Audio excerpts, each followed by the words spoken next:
Se hai superato i 40, sai già che tutti ti hanno mentito. Sii sempre gentile, aiuta tutti, non dire mai no. Bugie che ti hanno svuotato l'anima.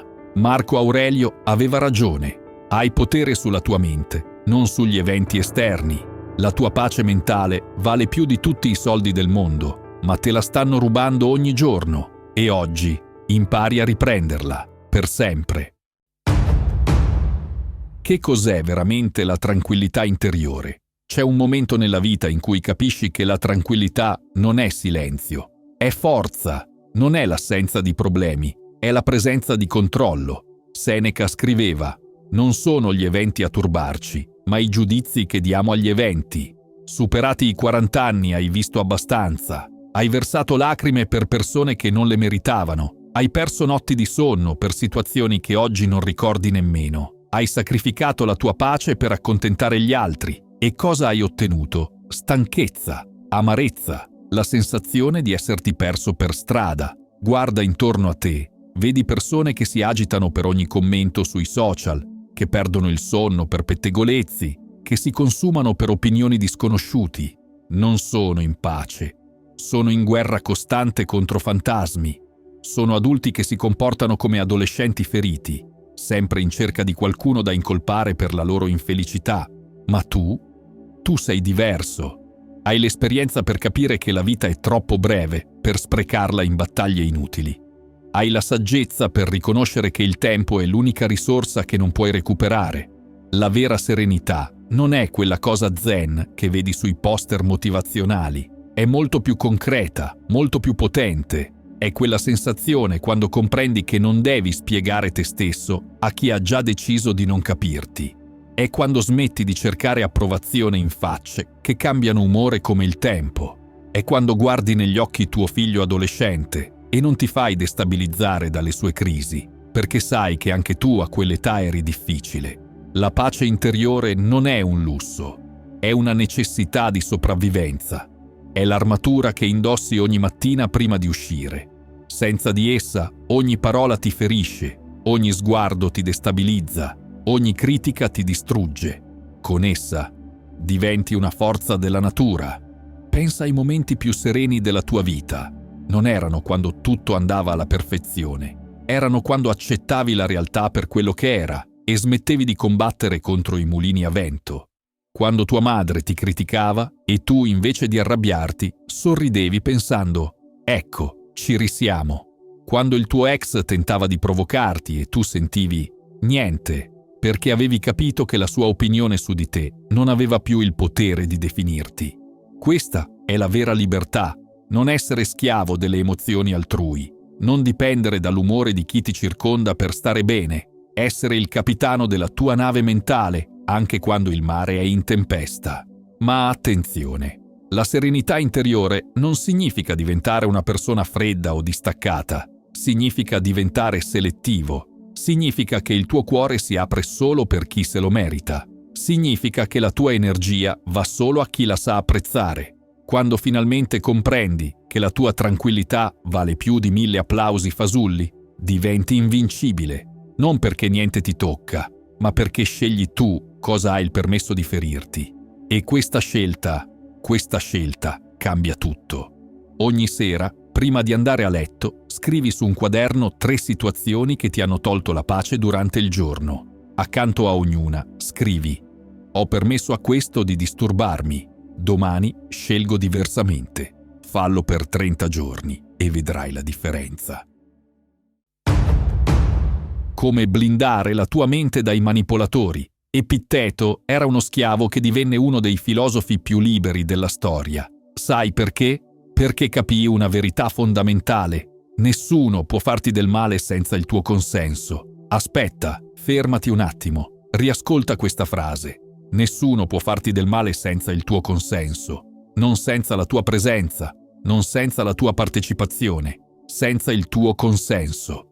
Il mondo è pieno di ladri di energia. Non rubano portafogli, rubano la tua serenità, entrano nella tua mente come in casa propria, spostano i tuoi pensieri, cambiano la tua frequenza, ti lasciano svuotato. Il bello è che spesso glielo permettiamo noi, convinti che sia normale, che sia inevitabile. Quel collega che ti critica sempre non sta facendo il suo lavoro, sta proiettando le sue insicurezze su di te. Quel parente che ti fa sentire in errore non ti sta aiutando a migliorare, sta sfogando la sua frustrazione per una vita che non ha avuto il coraggio di cambiare. Quell'amico che porta solo dramma nella tua vita non ha bisogno del tuo supporto, ha bisogno di un pubblico per il suo spettacolo emotivo. Ecco il punto. Tu non sei tenuto a fare da pubblico, non sei obbligato a essere il contenitore delle loro emozioni tossiche. Non sei nato per essere lo psicologo gratuito di chiunque abbia un problema. Dopo i 40 anni dovresti aver imparato a riconoscere i vampiri emotivi. Sono quelli che ti chiamano solo quando hanno bisogno di qualcosa, quelli che trasformano ogni conversazione in un monologo sui loro problemi, quelli che ti fanno sentire pesante dopo ogni incontro, come se avessi corso una maratona emotiva. Il segnale più chiaro? Quando finisci una conversazione con loro e ti senti svuotato, quando ti ritrovi a pensare ai loro problemi per ore, quando la loro energia negativa si attacca a te come fumo sui vestiti e non riesci a liberartene. La tua mente non è un albergo. Non tutti meritano una camera. Non tutti hanno diritto di soggiornare nei tuoi pensieri. Alcuni devono rimanere fuori, al freddo dove appartengono. Non è cattiveria, è igiene mentale. Proteggere il tuo spirito significa imparare a dire: no, questa conversazione non mi serve. No, questo pensiero non mi appartiene. No, la tua opinione su di me non definisce chi sono. Significa smettere di giustificarti con frasi come «ma è famiglia» o «ma siamo amici da anni». Il tempo passato insieme non giustifica il veleno presente. Pensa a casa tua. Non lasci entrare chiunque, vero? Controlli chi ha le chiavi. Scegli con cura chi può entrare nel tuo spazio privato. La tua mente merita lo stesso rispetto. Anzi, di più. Perché se qualcuno sporca casa tua, puoi pulire. Se qualcuno sporca la tua mente, le conseguenze durano molto più a lungo. È tempo di installare delle porte blindate nella tua mente, con lucchetti. E tu hai l'unica chiave. Non è isolamento, è protezione. Non è egoismo, è sopravvivenza. Identifica le 3 persone che più spesso ti lasciano emotivamente esausto. Per una settimana tieni un diario di come ti senti prima e dopo ogni interazione con loro. Usa una scala da 1 a 10 per la tua energia. Alla fine della settimana avrai dati concreti per decidere cosa fare. Il potere nascosto di non rispondere mai. Nel Colosseo, il gladiatore più temuto non era quello che urlava di più. Era quello che rimaneva calmo mentre gli altri perdevano la testa. Marco Aurelio lo chiamava la disciplina della percezione. Ma oggi, in un mondo che urla costantemente, dove tutti hanno un'opinione su tutto e la esprimono a volume massimo, il silenzio è diventato un superpotere che pochi sanno usare. Viviamo in un'epoca dell'immediata reazione. Qualcuno ti manda un messaggio passivo-aggressivo e tu devi rispondere subito. Ti criticano su Facebook e devi difenderti immediatamente. Ti provocano al lavoro e devi ribattere. Come se ogni provocazione meritasse una risposta, ogni insulto una vendetta, ogni critica una difesa all'ultimo sangue. Ma fermati un momento. Pensa alle persone che più rispetti nella tua vita. Sono quelle che urlano di più? Quelle che reagiscono a tutto? O sono quelle che parlano poco, ma quando lo fanno tutti ascoltano? Il silenzio non è debolezza, è strategia. È intelligenza emotiva applicata. Quando qualcuno ti provoca e tu non rispondi, non stai ignorando, stai dominando, stai dicendo: il mio tempo vale più della tua stupidità, la mia energia è troppo preziosa per sprecarla con te. Pensa a quella volta che tuo marito ti ha fatto una critica ingiusta e tu, invece di esplodere, hai semplicemente sorriso e hai cambiato argomento. Ha funzionato meglio di 1000 urla, vero? O a quando tua suocera ha fatto uno dei suoi commenti velenosi e tu hai semplicemente annuito senza abboccare. Ha perso tutto il suo potere in quel momento. Il silenzio strategico non è passività, è controllo assoluto della situazione.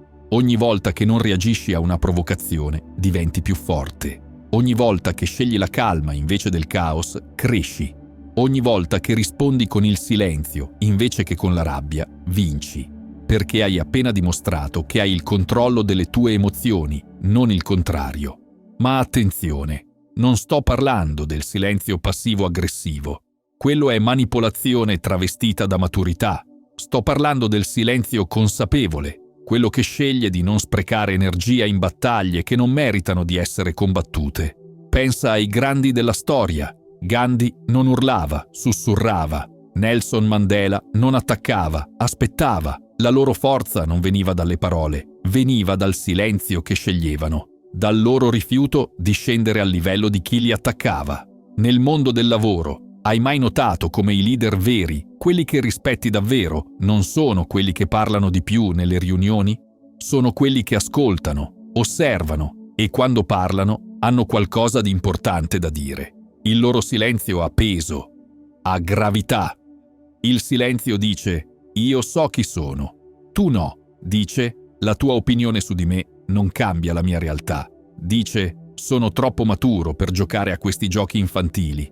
Per i prossimi 7 giorni, ogni volta che senti l'impulso di reagire immediatamente a una provocazione, messaggio, commento, critica, fermati e conta fino a 10. Poi chiediti: questa risposta serve al mio benessere o al mio ego? Rispondi solo se serve al tuo benessere. Come liberarsi dal veleno del rancore? Seneca insegnava: la migliore vendetta è non assomigliare al tuo nemico. Parole che cambiano la vita se le capisci davvero. Ma prima di arrivarci, devo dirti una cosa che forse non vuoi sentire. Quel rancore che stai tenendo vivo, quella rabbia che alimenti ogni giorno, ripensando a chi ti ha fatto del male, non stai punendo loro, stai avvelenando te stesso. È come bere veleno sperando che muoia qualcun altro. Quante notti hai passato sveglio, pianificando cosa dire a chi ti ha ferito? Quante ore hai sprecato immaginando scenari di rivalsa? Quanta energia hai bruciato tenendo vivo il rancore come se fosse un fuoco sacro? E soprattutto, per quanto tempo quella persona stava pensando a te? Ti svelo un segreto. Probabilmente 0. Mentre tu ti logori dall'interno, loro dormono sereni. Mentre tu ripensi, loro vanno avanti con la loro vita. Il rancore è un veleno che bevi sperando che faccia male a qualcun altro. Ecco la verità che nessuno ti dice. Quando mantieni il rancore, sei tu la vittima. Sempre tu. Quella persona che ti ha tradito, che ti ha mentito, che ti ha deluso. Dorme sereno. Tu invece ti consumi dall'interno come un acido che corrode il proprio contenitore. Ma lasciare andare non è quello che pensi. Non significa diventare uno zerbino. Non significa dire va bene, dimentichiamo tutto. Non significa nemmeno perdonare per forza. Significa semplicemente decidere che la tua pace vale più della loro punizione. Significa scegliere la tua libertà invece della loro prigione. Pensa a una relazione che è finita male, un ex che ti ha tradito, un amico che ti ha pugnalato alle spalle, un collega che ha preso il merito del tuo lavoro. Puoi scegliere di trascinare quella rabbia per anni, facendola diventare parte della tua identità. Oppure puoi scegliere di lasciarla andare e riprenderti la tua vita. Lasciare andare non significa dimenticare le lezioni apprese. Se qualcuno ti ha mostrato chi è veramente, credigli, ma non portare il loro veleno nella tua prossima storia. Non rovinare le tue relazioni future per colpa delle ferite del passato. Hai il diritto di essere selettivo con le tue energie. Hai il diritto di decidere che alcune persone non meritano nemmeno un secondo del tuo tempo mentale. Hai il diritto di dire: questa storia è finita, e con essa finisce anche il potere che avevi su di me. Il vero potere non è nella vendetta. Il vero potere è nell'indifferenza. È quando quella persona non riesce più a provocare in te nessuna reazione emotiva. Né rabbia, né tristezza, né nostalgia. Niente. È diventata neutrale, insignificante.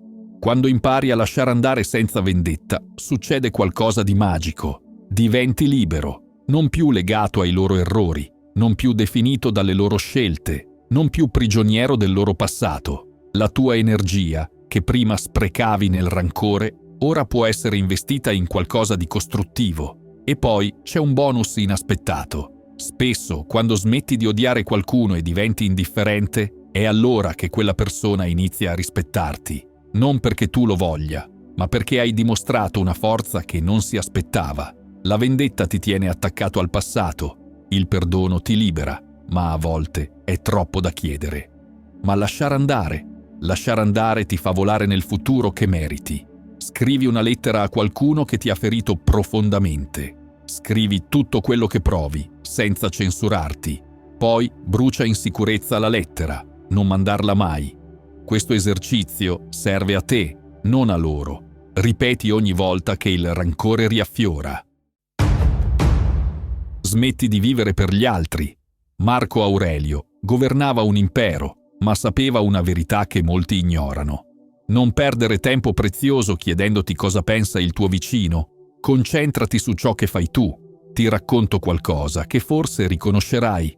Hai mai vissuto quel momento terribile in cui ti accorgi di esserti perso completamente? Quando guardi allo specchio e non riconosci la persona che vedi?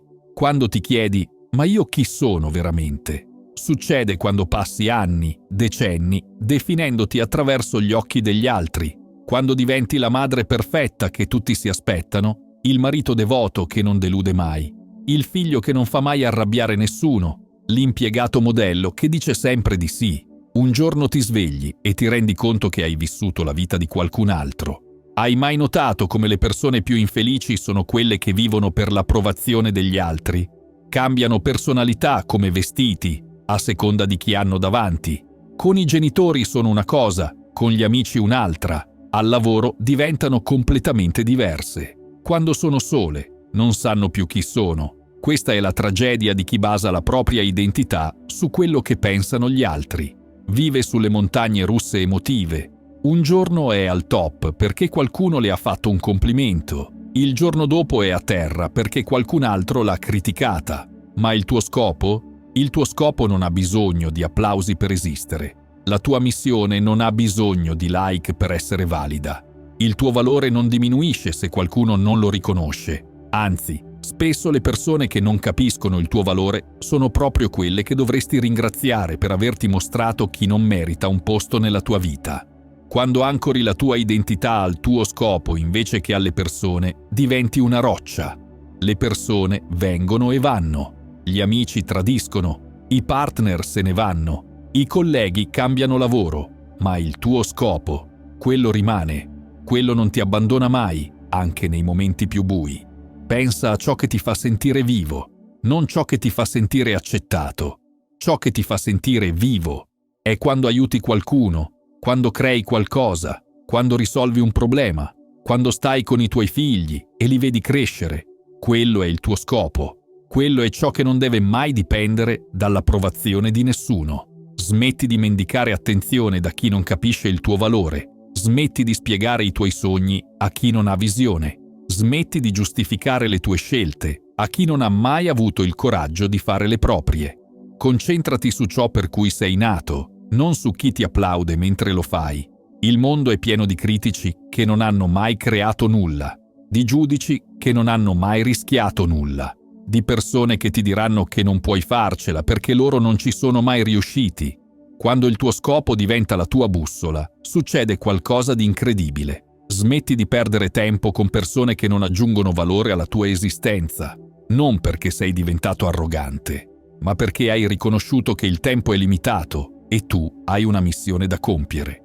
Ora viene la parte che forse ti farà male. Alcune delle persone che dovranno uscire dalla tua vita saranno persone che ami, familiari che non capiscono i tuoi sogni, amici che si sentono minacciati dalla tua crescita, partner che preferiscono la versione ridotta e insicura di te.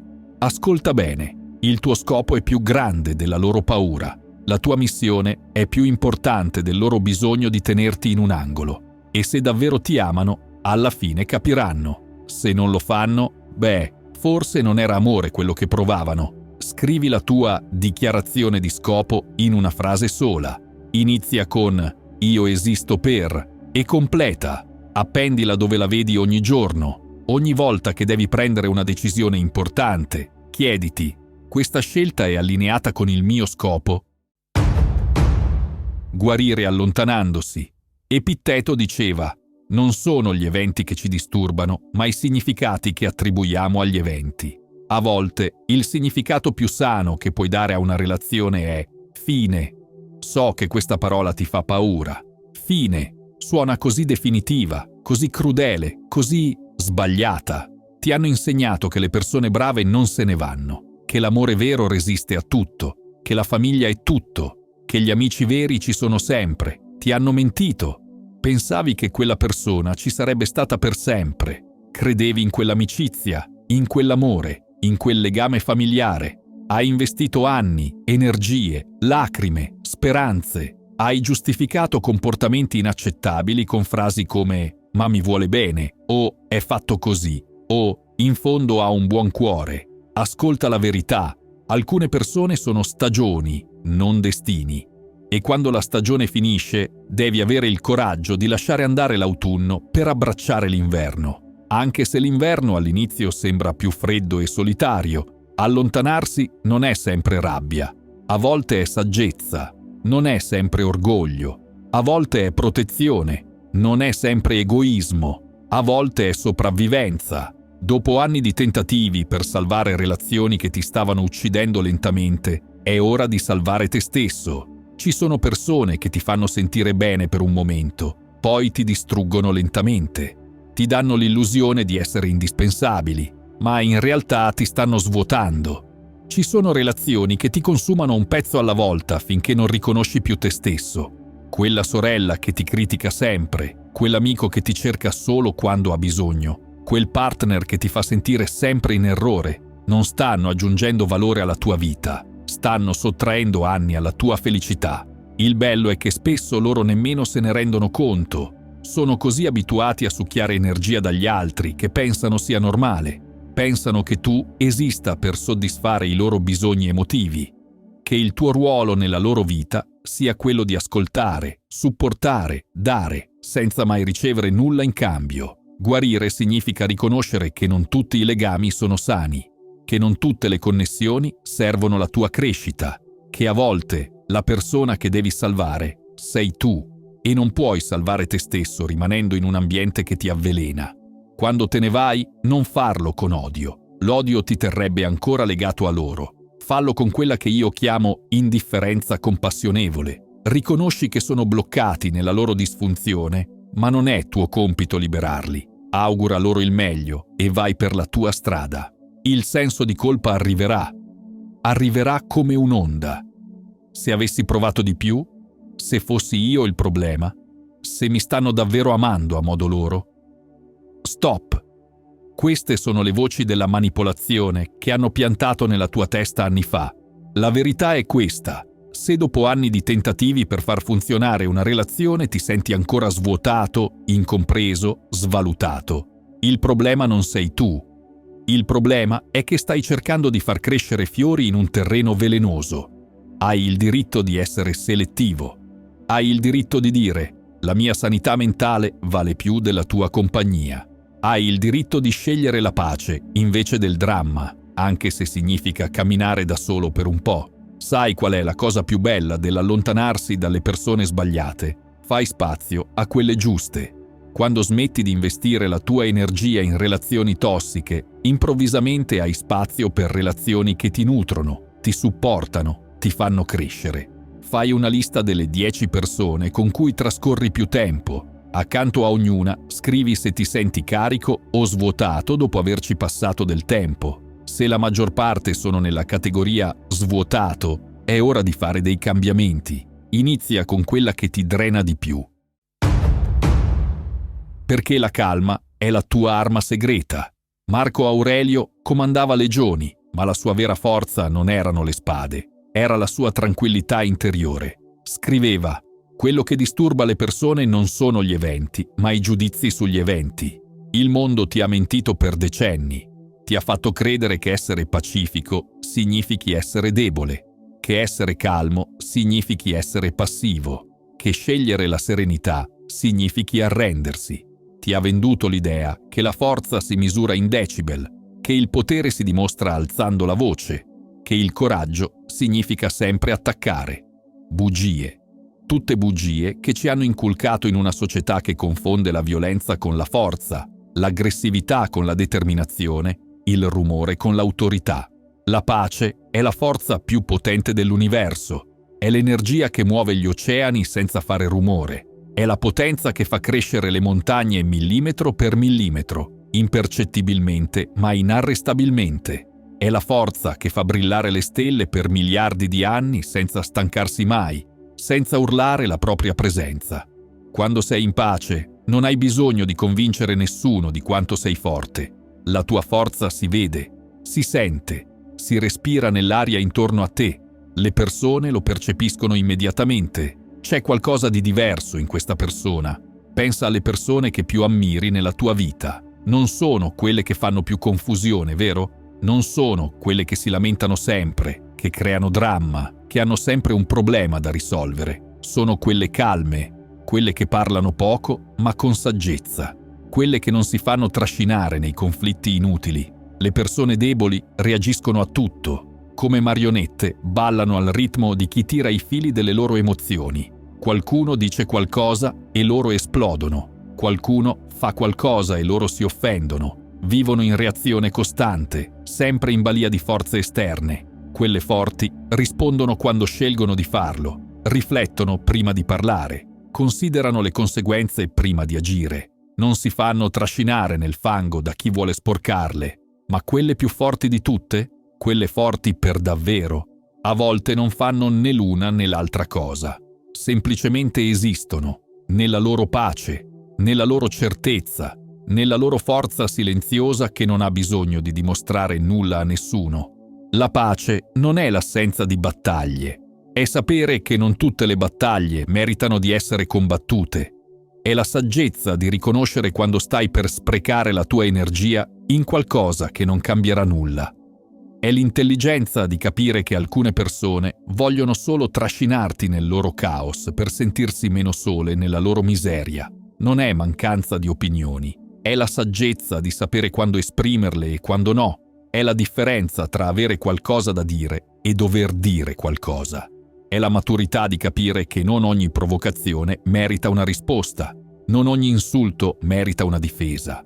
Quando proteggi la tua pace, non stai scappando dal mondo. Stai diventando così forte che il mondo non può più ferirti. Non stai evitando i problemi. Stai diventando la soluzione. Non stai rinunciando alle tue battaglie, le stai scegliendo con saggezza. Ora viene la parte che cambierà la tua vita. Quando smetti di sprecare energia nelle battaglie sbagliate, quella energia diventa disponibile per le battaglie giuste. Quando smetti di reagire a ogni provocazione, hai più forza per rispondere alle situazioni che contano davvero. La tua pace non è debolezza, è potere sotto controllo. È la differenza tra una bomba che esplode e distrugge tutto e un reattore nucleare che produce energia per anni. Stessa potenza, controllo completamente diverso.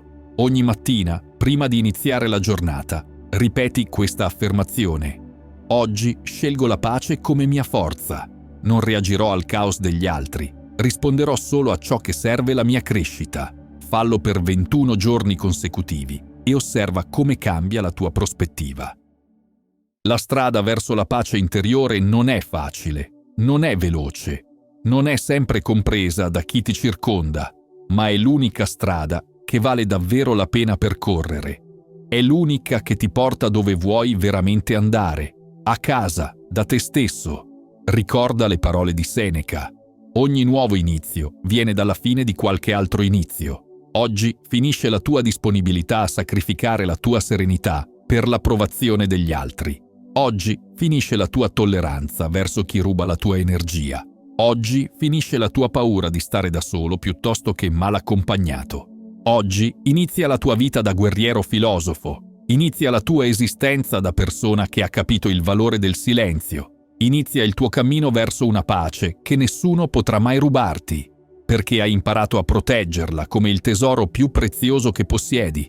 Non devi essere compreso da tutti. Il sole non chiede permesso per sorgere. Non devi piacere a tutti. I diamanti non si preoccupano dell'opinione del carbone. Non devi salvare tutti. L'oceano non si prosciuga per dissetare ogni granello di sabbia nel deserto. Devi solo proteggere la tua pace come un tesoro, perché questo è quello che è l'unica ricchezza che conta davvero. l'unica che nessuno può rubarti, a meno che tu non gli dia il permesso. Da oggi quel permesso è revocato, per sempre. La tua pace non è negoziabile. La tua serenità non è in vendita. La tua tranquillità interiore non è un diritto che concedi agli altri. È un bene che proteggi per te stesso. Benvenuto nella tua nuova vita, quella in cui finalmente sei padrone della tua mente, custode della tua energia, guardiano della tua pace, quella vita che avresti sempre dovuto vivere. Se hai trovato valore in queste parole, potrebbe piacerti uno di questi video.